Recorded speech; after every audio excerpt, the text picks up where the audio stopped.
Y'all know what it is.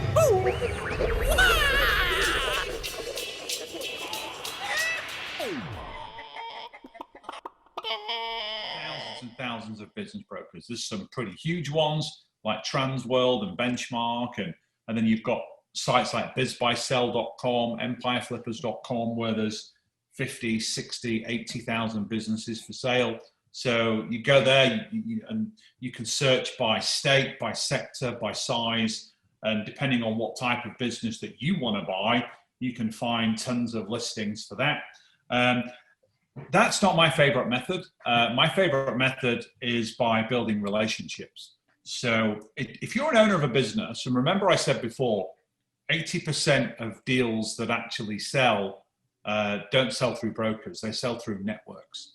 So you need to build a network. So if you're a business owner and you decide to sell a business, there are 5 people that you tell.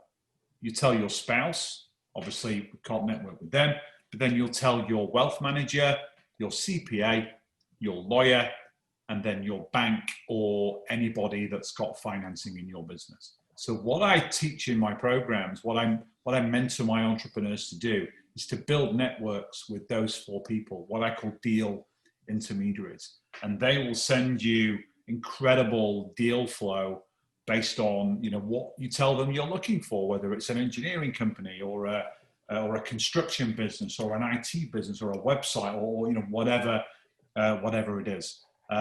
So that's those are the 4 ways to you know, to get deals. And then it's all about building a funnel, building a pipeline. So you generate all these deals, and you might need to look at 10 or 20 deals to find one that's perfect for you, and you're then able to close. So once you've found the deal that you like, remember step 2 of the process is find a motivated seller or a distressed seller of a good business. So that's a big key filter that I look to go through, because, you know, every business is for sale, right? It's just a question of how much. If you have $2.5 trillion right now, you can go and buy Apple. You know, there's no business in the world that's not for sale. The key is you can have 2 completely identical businesses, same product, same service, same size, same financials, in the same building in the same town. They could have wildly different valuations depending on the mindset of the seller.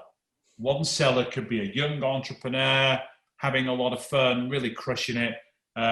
He's still going to sell, but he might want 5 or 6 times earnings to even consider a sale.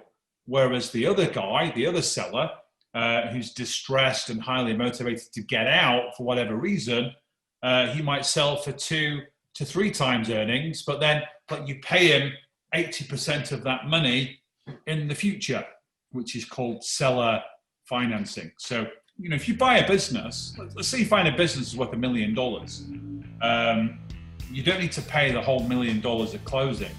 You can pay, in some cases, all of it in the future using deferred payments, which you can use the existing cash flow of the business to be able to do that. It's like the lease to buy model that you see in real estate. It works exactly the same when you're financing a business acquisition.